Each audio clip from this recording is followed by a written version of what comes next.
हमारे अतीत ध्वनि पाठ्य पुस्तक में अब सुनते हैं अध्याय 1। क्या, कब, कहाँ और कैसे। पृष्ठ संख्या 1। अध्याय 1। क्या, कब, कहाँ और कैसे। रशीदा का सवाल। रशीदा बैठी अखबार पढ़ रही थी। अचानक उसकी निगाह एक सुर्खी पर पड़ी। 100 साल पहले। वह सोचने लगी, यह कोई कैसे जान सकता है कि इतने वर्षों पहले क्या हुआ था। कैसे पता लगाएं? यह जानने के लिए कि कल क्या हुआ था, तुम रेडियो सुन सकते हो, टेलीविजन देख सकते हो या फिर अखबार पढ़ सकते हो। साथ ही यह जानने के लिए कि पिछले साल क्या हुआ था, तुम किसी ऐसे व्यक्ति से बात कर सकते हो जिसे उस समय की स्मृति हो। लेकिन बहुत पहले क्या हुआ था, ये कैसे जाना जा सकता है? अतीत के बारे में हम क्या जान सकते हैं? अतीत के बारे में बहुत कुछ जाना जा सकता है, जैसे लोग क्या खाते थे, कैसे कपड़े पहनते थे, किस तरह के घरों में रहते थे। हम आखेटकों यानी शिकारियों, पशुपालकों, कृषकों, शासकों, व्यापारियों, पुरोहितों, शिल्पकारों, कलाकारों, संगीतकारों या फिर वैज्ञानिकों के जीवन के बारे में जानकारियां हासिल कर सकते हैं। यही नहीं, हम यह भी पता कर सकते हैं कि उस समय बच्चे कौन से खेल खेलते थे, कौन सी कहानियां सुना करते थे, कौन से नाटक देखा करते थे या फिर कौन कौन से गीत गाते थे, लोग कहाँ रहते थे। पुस्तक में दिए गए मानचित्र 1 पृष्ठ 2 में नर्मदा नदी का पता लगाओ। कई लाख वर्ष पहले से लोग इस नदी के तट पर रह रहे हैं। यहाँ रहने वाले आरंभिक लोगों में से कुछ कुशल संग्राहक थे, जो आसपास के जंगलों की विशाल संपदा से परिचित थे। अपने भोजन के लिए वे जड़ों, फलों तथा जंगल के अन्य उत्पादों का यहीं से संग्रह किया करते थे। वे जानवरों का आखेट या शिकार भी करते थे। पृष्ठ संख्या 2। अब तुम उत्तर पश्चिम की सुलेमान और किरथर पहाड़ियों का पता लगाओ। इसी क्षेत्र में कुछ ऐसे स्थान हैं जहां लगभग 8000 वर्ष पूर्व स्त्री पुरुषों ने सबसे पहले गेहूं तथा जौ जैसी फसलों को उपजाना आरंभ किया। उन्होंने भेड़, बकरी और गाय बैल जैसे पशुओं को पालतू बनाना शुरू किया। ये लोग गांवों में रहते थे। उत्तर पूर्व में गारो तथा मध्य भारत में विंध्य पहाड़ियों का पता लगाओ। ये कुछ अन्य ऐसे क्षेत्र थे जहां कृषि का विकास हुआ। जहां सबसे पहले चावल उपजाया गया, वे स्थान विंध्य के उत्तर में स्थित थे। इस पृष्ठ पर एक मानचित्र दिया गया है, जो उपमहाद्वीप का प्राकृतिक मानचित्र है। पृष्ठ संख्या 3। मानचित्र पर सिंधु तथा इसकी सहायक नदियों का पता लगाने का प्रयास करो। मानचित्र 1 दक्षिण एशिया यानी आधुनिक भारत, पाकिस्तान, बांग्लादेश, नेपाल, भूटान और श्रीलंका और अफगानिस्तान, ईरान, चीन तथा म्यांमार आदि पड़ोसी देशों को दर्शाता है। दक्षिण एशिया का एक महाद्वीप से छोटा है, लेकिन विशालता तथा बाकी एशिया से समुद्रों, पहाड़ियों तथा पर्वतों से बंटे होने के कारण इसे प्रायः उपमहाद्वीप कहा जाता है। आइए अब आज के पाठ में चलें। सहायक नदियां उन्हें कहते हैं जो एक बड़ी नदी में मिल जाती है। लगभग 4700 वर्ष पूर्व इन्हीं नदियों के किनारे कुछ आरंभिक नगर फले फूले। गंगा तथा इसकी सहायक नदियों के किनारे तथा समुद्र तटवर्ती इलाकों में नगरों का विकास लगभग 2500 वर्ष पूर्व हुआ। आपके करने के लिए गंगा तथा इसकी सहायक नदी सोन का पता लगाओ। आइए अब पाठ में चलें। गंगा के दक्षिण में इन नदियों के आसपास का क्षेत्र प्राचीन काल में मगध यानी वर्तमान बिहार में नाम से जाना जाता था। इसके शासक बहुत शक्तिशाली थे और उन्होंने एक विशाल राज्य स्थापित किया था। देश के अन्य हिस्सों में भी ऐसे राज्यों की स्थापना की गई थी। लोगों ने सदैव उपमहाद्वीप के एक हिस्से से दूसरे हिस्से तक यात्रा की। कभी कभी हिमालय जैसे ऊंचे पर्वतों, पहाड़ियों, रेगिस्तान, नदियों तथा समुद्रों के कारण यात्रा जोखिम भरी होती थी। फिर भी ये यात्रा उनके लिए असंभव नहीं थी। अतः कभी लोग काम की तलाश में तो कभी प्राकृतिक आपदाओं के कारण एक स्थान से दूसरे स्थान को आया जाया करते थे। कभी कभी सेनाएं दूसरे क्षेत्रों पर विजय हासिल करने के लिए आती थीं। इसके अतिरिक्त व्यापारी कभी काफिले में तो कभी जहाजों में अपने साथ मूल्यवान वस्तुएं लेकर एक स्थान से दूसरे स्थान जाते रहते थे। धार्मिक गुरु लोगों को शिक्षा और सलाह देते हुए एक गांव से दूसरे गांव तथा एक कस्बे से दूसरे कस्बे जाया करते थे। कुछ लोग नए और रोचक स्थानों को खोजने की चाह में उत्सुकतावश यात्रा भी किया करते थे। इन सभी यात्राओं से लोगों को एक दूसरे के विचारों को जानने का अवसर मिला। आपके लिए प्रश्न, आज लोग यात्राएं क्यों करते हैं? एक बार फिर से मानचित्र 1 को देखो।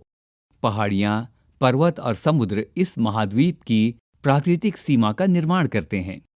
हालांकि लोगों के लिए इन सीमाओं को पार करना आसान नहीं था। जिन्होंने ऐसा चाहा वे ऐसा कर सके।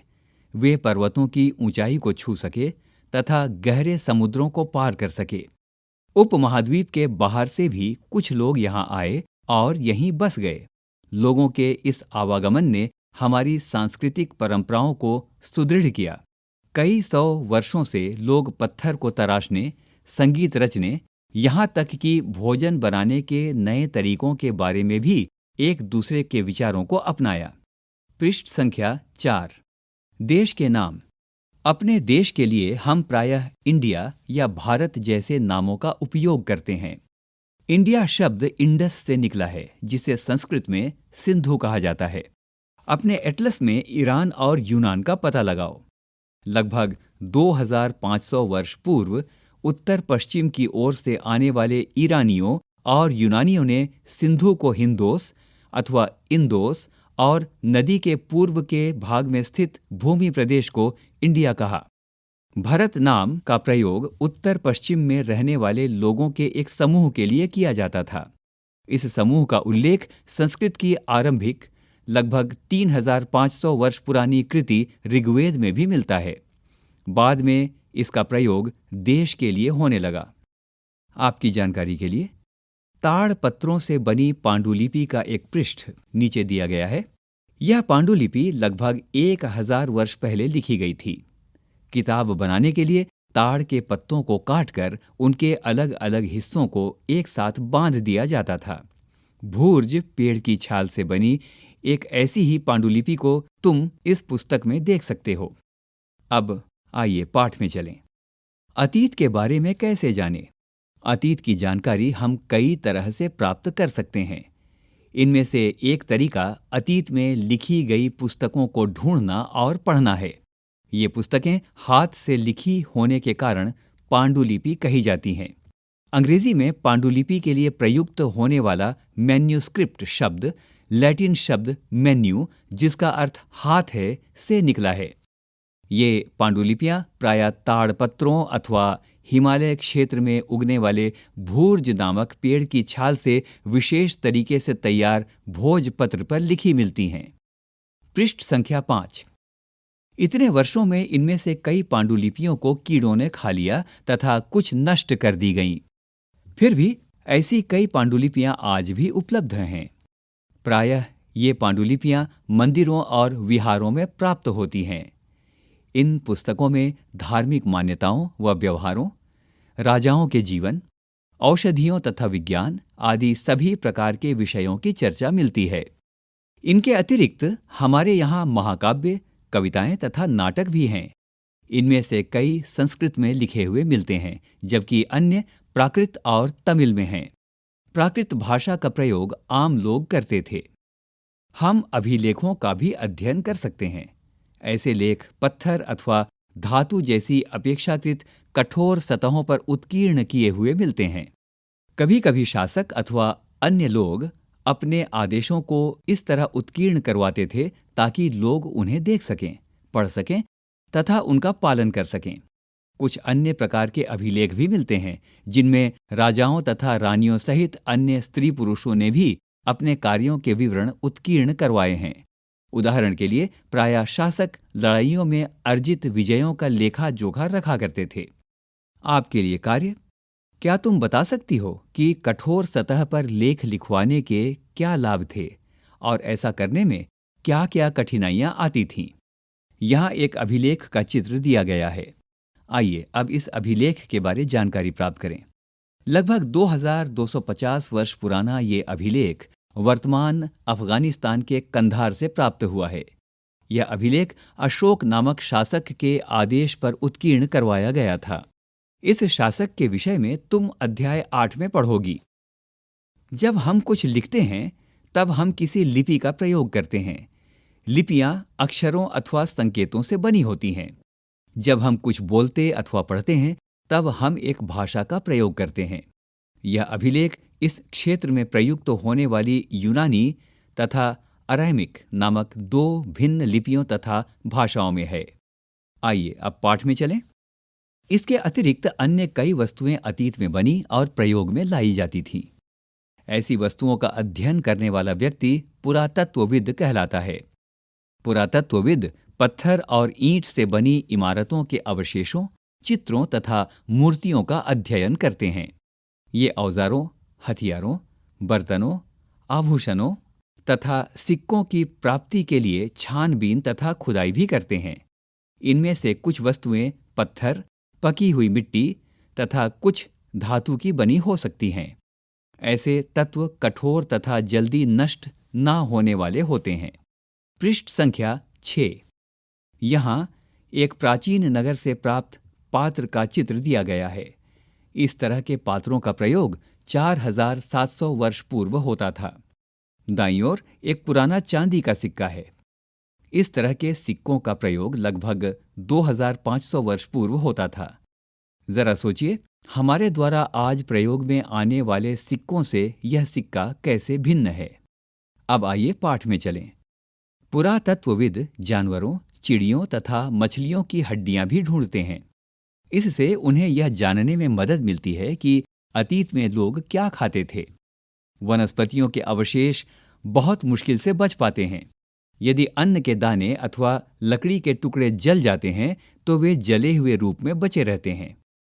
आपके सोचने के लिए, क्या पुरातत्वविदों को बहुधा कपड़ों के अवशेष मिलते होंगे?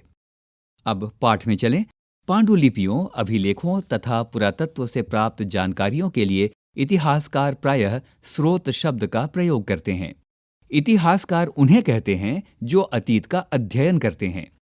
स्रोत के प्राप्त होते ही अतीत के बारे में पढ़ना बहुत रोचक हो जाता है, क्योंकि इन स्रोतों की सहायता से हम धीरे धीरे अतीत का पुनर्निर्माण करते जाते हैं। अतः इतिहासकार तथा पुरातत्वविद उन जासूसों की तरह हैं जो इन सभी स्रोतों का प्रयोग सुराग के रूप में कर अतीत को जानने का प्रयास करते हैं। पृष्ठ संख्या 7। अतीत, एक या अनेक। क्या तुमने इस पुस्तक के शीर्षक हमारे अतीत पर ध्यान दिया है? यहाँ अतीत शब्द का प्रयोग बहुवचन के रूप में किया गया है। ऐसा इस तथ्य की ओर ध्यान दिलाने के लिए किया गया है कि अलग अलग समूह के लोगों के लिए इस अतीत के अलग अलग मायने थे। उदाहरण के लिए, पशुपालकों अथवा कृषकों का जीवन राजाओं तथा रानियों के जीवन से तथा व्यापारियों का जीवन शिल्पकारों के जीवन से बहुत भिन्न था। जैसा कि हम आज भी देखते हैं, उस समय भी देश के अलग अलग हिस्सों में लोग अलग अलग व्यवहारों और रीति रिवाजों का पालन करते थे। उदाहरण के लिए, आज अंडमान द्वीप के अधिकांश लोग अपना भोजन मछलियां पकड़कर, शिकार करके तथा फल फूल के संग्रह द्वारा प्राप्त करते हैं।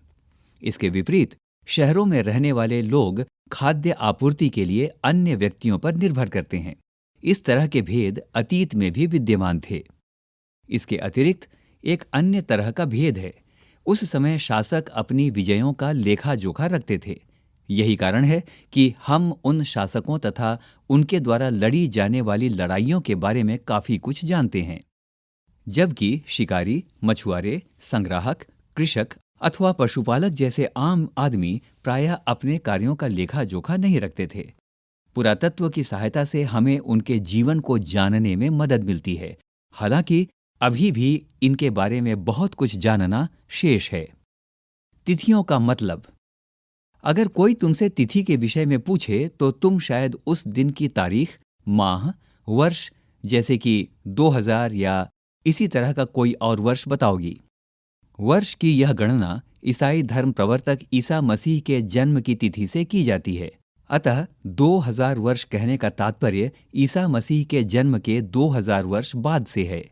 ईसा मसीह के जन्म के पूर्व की सभी तिथियां ईसा पूर्व यानी ईसा से पहले के रूप में जानी जाती हैं। इस पुस्तक में हम 2000 को अपना आरंभिक बिंदु मानते हुए वर्तमान से पूर्व की तिथियों का उल्लेख करेंगे। पृष्ठ संख्या 8। इतिहास और तिथियां। अंग्रेजी में बीसी यानी हिंदी में ईसा पूर्व का तात्पर्य बिफोर क्राइस्ट या ईसा पूर्व होता है। कभी कभी तुम तिथियों से पहले एडी या हिंदी में ई लिखा पाती हो। यह एनो डोमिनी नामक 2 लैटिन शब्दों से बना है तथा इसका तात्पर्य ईसा मसीह के जन्म के वर्ष से है।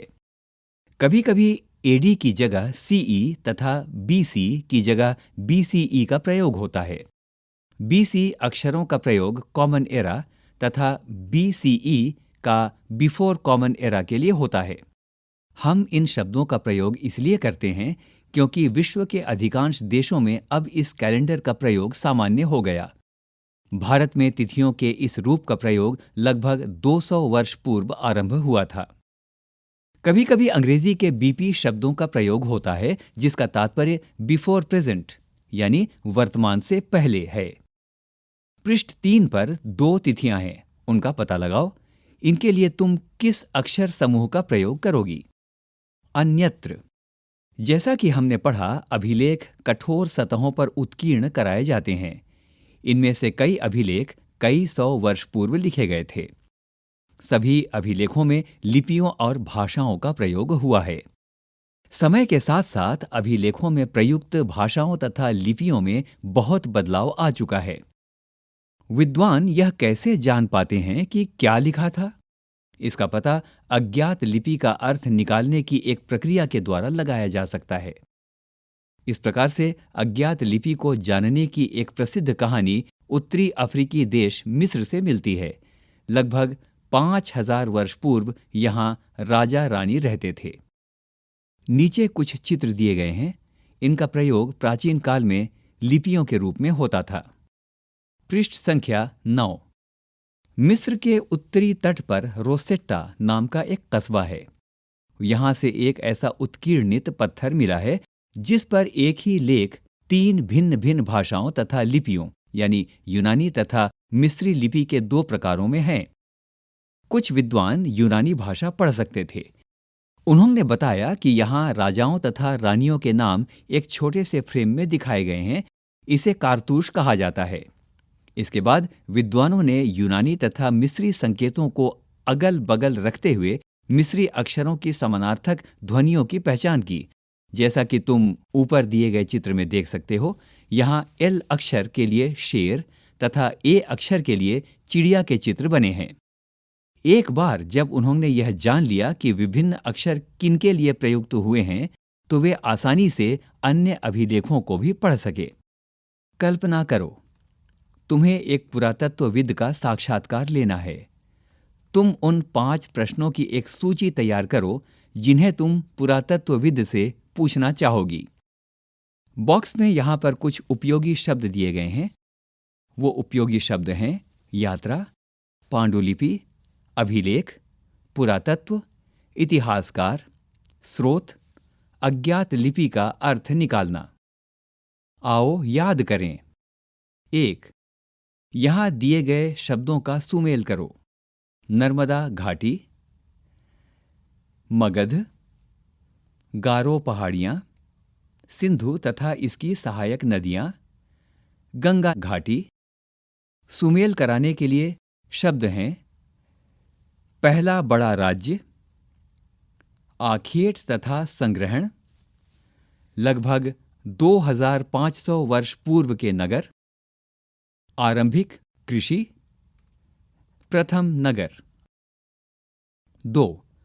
पांडुलिपियों तथा अभिलेखों में एक मुख्य अंतर बताओ। यहां कुछ महत्वपूर्ण तिथियां दी गई हैं। कृषि का आरंभ 8000 वर्ष पूर्व। सिंधु सभ्यता के प्रथम नगर 4700 वर्ष पूर्व। गंगा नदी के नगर मगध का बड़ा राज्य 2500 वर्ष पूर्व। वर्तमान लगभग 2000 वर्ष पूर्व। पृष्ठ संख्या 10। आओ चर्चा करें। 3. रशीदा के प्रश्न को फिर से पढ़ो। इसके क्या उत्तर हो सकते हैं? 4. पुरातत्वविदों द्वारा पाई जाने वाली सभी वस्तुओं की एक सूची बनाओ। इनमें से कौन सी वस्तुएं पत्थर की बनी हो सकती हैं? पता लगाओ। 5. साधारण स्त्री तथा पुरुष अपने कार्यों का विवरण क्यों नहीं रखते थे? इसके बारे में तुम क्या सोचती हो? 6. कम से कम 2 ऐसी बातों का उल्लेख करो जिनसे तुम्हारे अनुसार राजाओं और किसानों के जीवन में भिन्नता का पता चलता है। आओ करके देखें। 7. पृष्ठ 1 पर शिल्पकार शब्द का पता लगाओ। आज प्रचलित कम से कम 5 भिन्न भिन्न शिल्पों की सूची बनाओ। क्या ये शिल्पकार क स्त्री, ख पुरुष, ग स्त्री तथा पुरुष दोनों होते हैं? 8. अतीत में पुस्तकें किन किन विषयों पर लिखी गई थीं? तुम इनमें से किन पुस्तकों को पढ़ना पसंद करोगी? अभी आप सुन रहे थे कक्षा 6 की इतिहास की पाठ्यपुस्तक हमारे अतीत का पहला अध्याय। क्या, कब, कहां और कैसे।